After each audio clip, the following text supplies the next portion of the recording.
Hi, Martin here. In the last video in this camping meal series, my wife and I showed you how you can use a food dehydrator to create a lightweight, compact, nutritious, tasty meal that you can pack in the bush and that will last for weeks and weeks without spoiling. What we thought we'd do in this video is show you how to use a food dehydrator on a whole variety of foods and raw ingredients so you can create your own camping meals. And that's what we're going to do right now. So let's go in the kitchen. Today we're dehydrating a variety of different vegetables.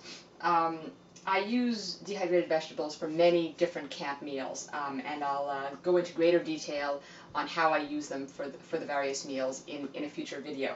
But for today we're just showing how to dehydrate them. They're actually very easy compared to other things.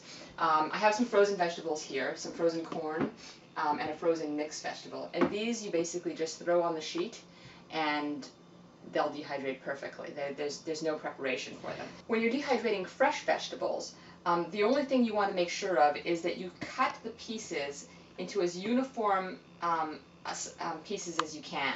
And the reason for that is, if you have large differences in size, like something like this versus this, you're going to have the small one fully dehydrated long before this one even loses its moisture. It doesn't have to be perfect. No matter what, you'll probably end up taking a few of them out first. But that's the only principle you have to follow here. Carrots and peppers rehydrate beautifully.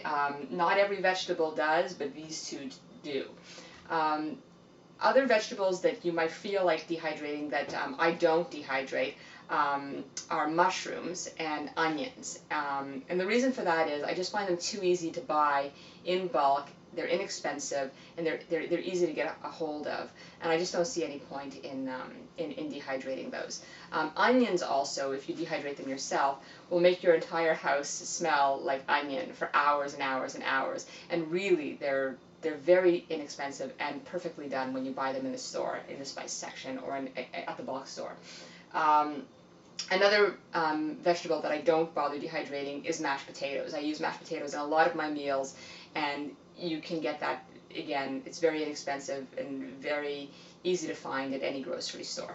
Alright, so all the vegetables are chopped and prepared, and I'm going to be doing just 4 trays today. I've mentioned this before, but it's very important.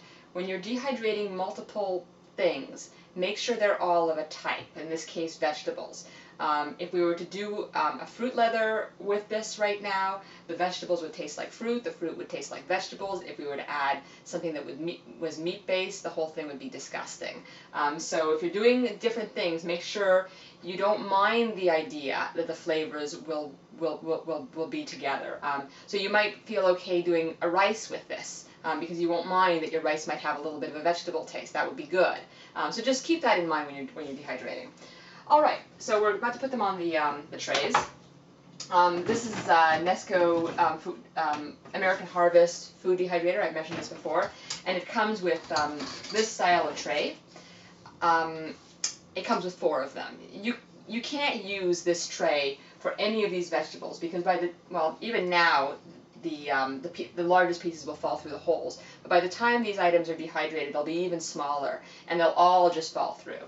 So my heat dehydrator came with 1 of these screens, and I'm going to use this for the carrots. I only have 1 screen, and so I'm going to use it for the thing that I think is going to be the hardest to dehydrate. Carrots generally take a while. So the reason why I want to put the carrots on the tray with the screen is because the air will circulate right through the tray, and the carrots will dehydrate faster that way. All right. For the rest of them, I just have these plastic trays. These work just fine. They're not ideal, but they work just fine. When I put something like the corn on them, the corn will dehydrate perfectly. It might take a little bit longer than if I'd had the corn on the screen, but it will work just as well in the long run. Alright, so this is just about ready to go. I'm finding that the pieces of string bean are too large. I don't like the size, so I'm going to cut them up. I didn't cut them up before because it was frozen and I couldn't, but as you can see, it's very easy to alter the size of the morsels anytime you need to. You can do it even when it's half dehydrated if you realize that, that you left something too large. Anyways, we'll do the rest later. So all we do after that is plug it in. These are all vegetables, so I have it set for the fruit and vegetable setting, which is 135 degrees Fahrenheit or 58 degrees Celsius. And we'll let it go for a few hours. That's it.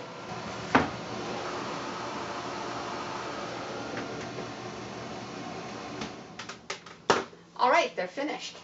The last one to complete was the peppers.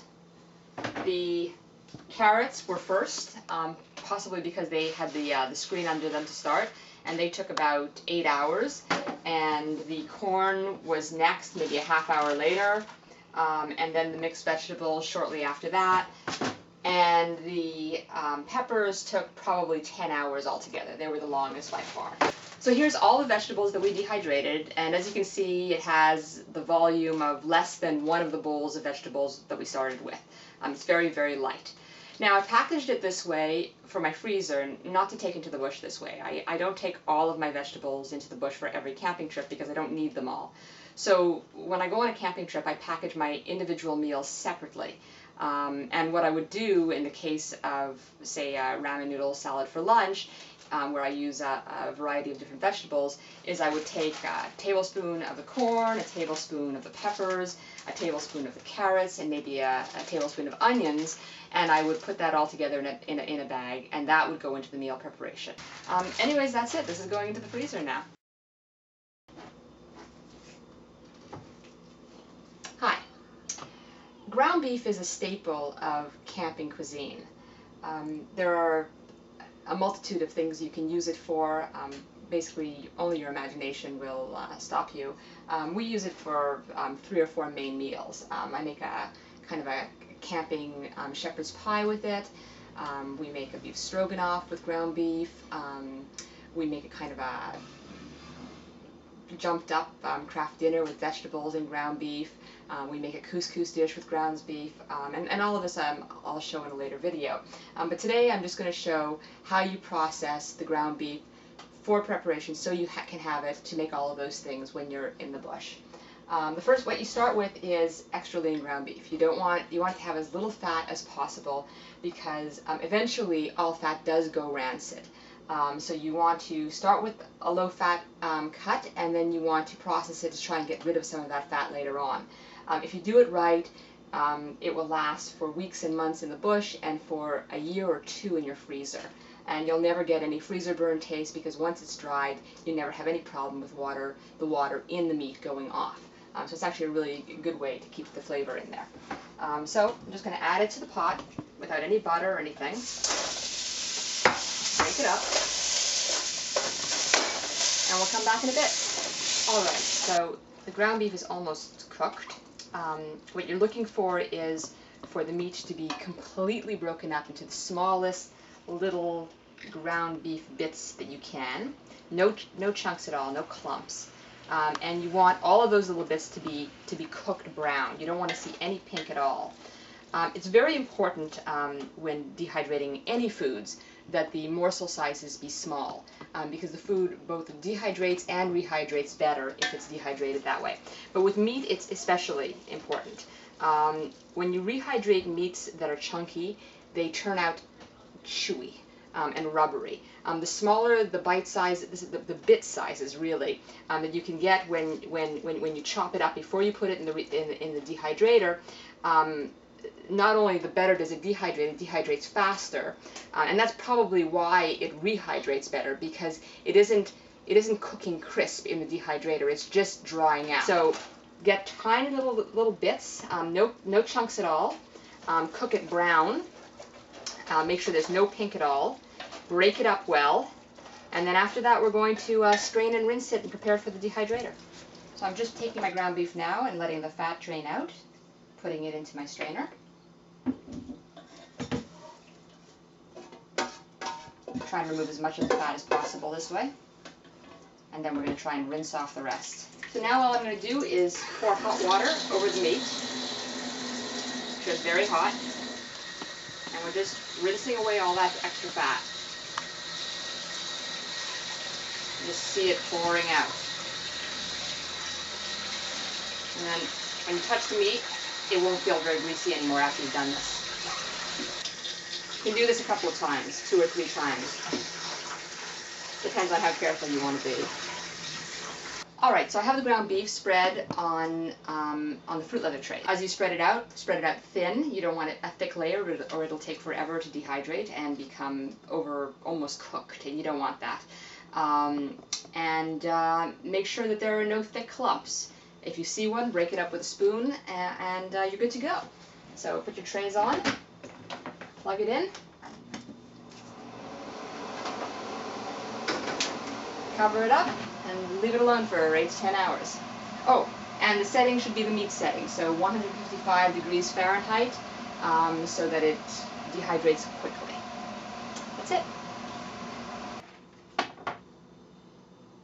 Alright, so it's finished.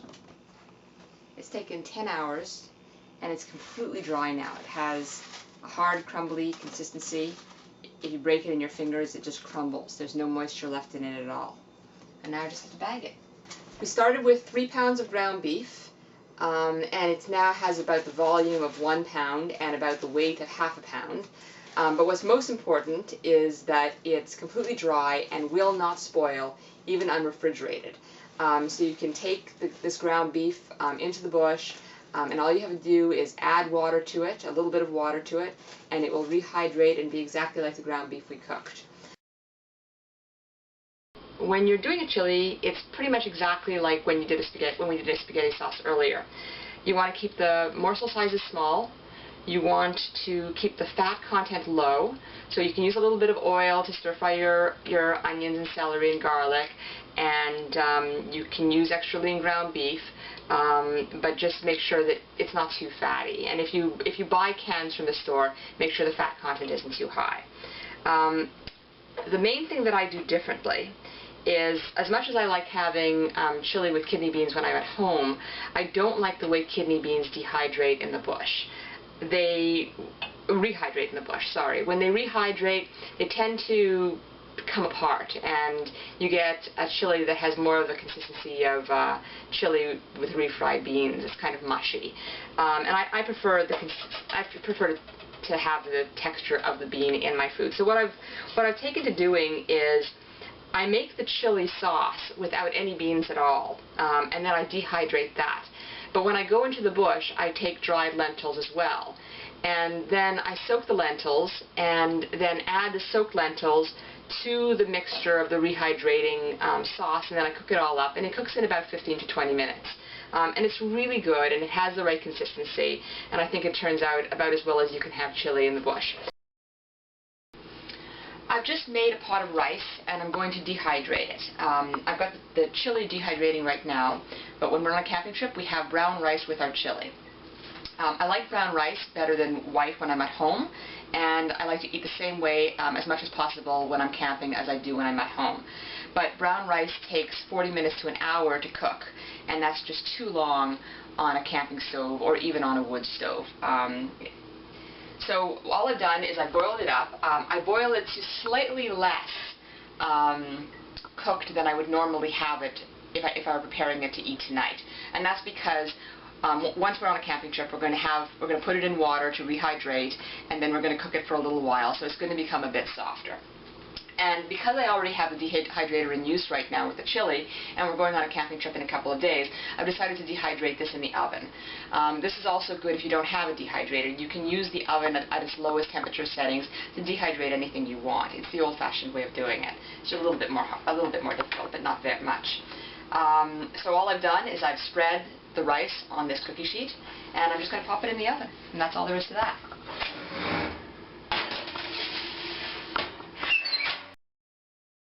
Today we're going to be dehydrating fruit products for our camping trips. We're going to start with a fruit leather. A fruit leather is like a fruit roll-up that you can buy in the store for your kids.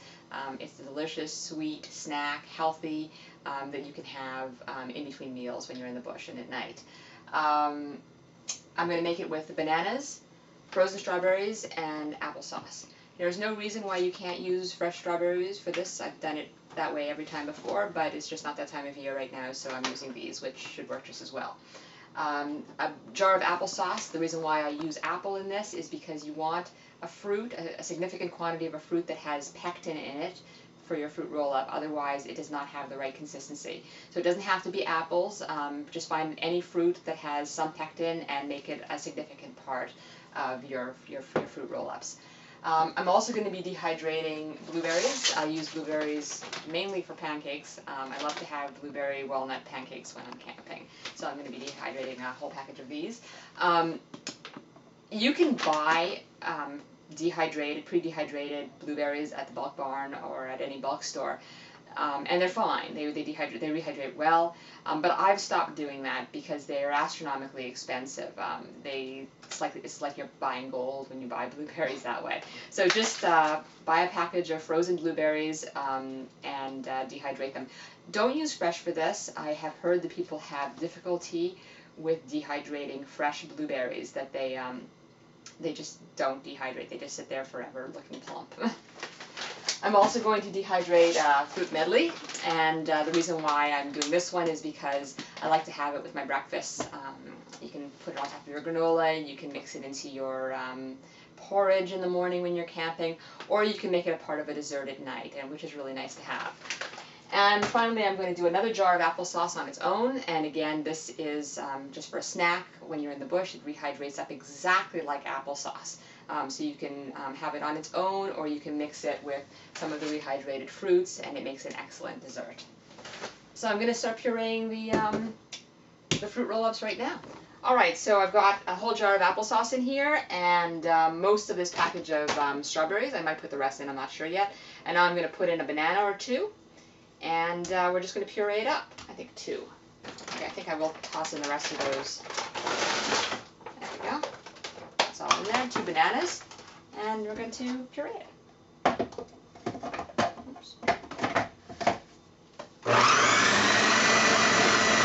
So, the puree is finished. I added an extra banana because I didn't find it sweet enough, and a tablespoon of honey as well. So I just taste it until it tastes good, and then when you make a fruit leather out of it, it'll be delicious. You don't need to follow any specific recipe, but I will post exactly what I put into this. Then you're going to be spreading that on the fruit leather sheets. I have put a very, very, very thin coating of oil. You can either spray a little Pam on this or just rub the thinnest coating of oil on with your fingers. You don't want it to be greasy, but if you don't do this, you'll have a hell of a time getting the fruit leather up in a single strip. So that's why you need to put some oil down. And then you just ladle it on. So once you think you have enough on, as you can see, it's not perfectly to the edges. I just give it a little shake, and it'll spread out and cover the whole sheet. As you can see, it's spreading out nicely. So I've got my 4 sheets of fruit leather ready to dehydrate, and I have also a sheet of applesauce. The whole jar of applesauce fit on this one sheet, also a fruit leather sheet. And I also put a thin layer of oil down on this so that it'll come up easily when it's dry. I've also got 1 sheet with a screen with blueberries. About a half a bag of the blueberries fit here, and I'll have to do the rest of the berries later because I'm all out of dehydrator trays, so tomorrow I'll do the rest of them. I'm setting the dehydrator for 135 degrees, which is the fruit setting, and it's ready to go. Oops. I'll come back later. So it's been 19 hours since we started drying. I let them go overnight, and the blueberries, at least, are done. Blueberries take a long time to dehydrate because they have a lot of water in them, and the water has to come out through the skins. Now, don't try to dehydrate fresh blueberries. I've never tried it myself, but I've heard that it doesn't work very well, and that's because the juicy part of the blueberry is encased tightly in that skin, and it just has the juice has no way of getting out. The water has no way of getting out. So if you buy fresh blueberries and want to dehydrate them, try sticking them in your freezer first, and the skins, when the ice crystals form, the skin will lyse and will rupture, and it should be easier to dehydrate after that, or just do what I did and buy frozen blueberries. Anyways, as you can see, because the skin had lice, some of the the juice leaked out, and it caused an interesting pattern on my applesauce. But I think it's pretty, so I'm going to go with it. Anyways, the applesauce isn't ready yet. It feels like it still needs another hour or two before it's done, so we're going to put that one back. And all that's left are the fruit leathers, which are not quite finished, but close. I can't feel much moisture, but there's a little bit of softness in places. So what I'm going to do at this point, in order to get it to dry more easily and evenly and quickly, is I'm just going to peel it back. And you can see, because I greased the bottom, it peels back rather easily. And I think what we'll do is just leave it for another hour. It doesn't need much more. You don't want to over dry these because they will become chewier if they dry too long. This is really only almost done. I'm going to leave it for another half hour actually. Alright, so these are the fruit leathers. They're completely dry now, and all I have to do now to process them is cut them into strips that we'll eat while camping for snacks. And I usually cut them into eighths. So I'll do that now. Alright, so here they are. And I cut them into individual portion sizes, and I've got about 30 here from the fruit that you saw me puree and dehydrate. I've got about 30 snacks, and what I would do is I would just pack as many as we needed for the trip. So if we were going on a 4-day trip, 2 people, I'd pack about 8 of these. It's a nice fruity treat in the middle of the day, and that's it. Okay, so that was just a few examples of the sorts of foods that you can dehydrate and bring with you on a camping trip. Other things that we regularly dehydrate and bring with us are homemade beef jerky, canned chicken, and salsa for lunch wraps. If you're going to try something on your own, go ahead. We'd love to hear about it. But do yourself a favor. Make sure that whatever dish or ingredient that you dehydrated for the first time, you do it in a small portion. Don't waste a lot of food with a big portion. Because not everything dehydrates and rehydrates very well, and you might find that you've wasted a big batch of food. So start with small portions at first, and make sure that you test these things out at home. You don't want to rehydrate them for the first time on a camping trip and find out it's not so great. And one final tip, when you're putting these foods in the freezer, make sure that you label them. Write down what's on them and the date when you dehydrated them. Sometimes they can end up in the back of the freezer and have no idea what it was you dehydrated 4 or 5 months ago, or the year before even. And also, these things often look alike. You know, a chili, dehydrated chili and a dehydrated pasta sauce look, you know, exactly identical when they're dehydrated, and they're very nearly odorless, so you can't figure it out that way either. So we hope that you found this helpful, and if you have any comments, questions, or suggestions, or recipe ideas, or any dehydrated foods that you've tried yourself that we haven't mentioned, please let us know. Just post them in the comment section or write to us. Thanks for watching.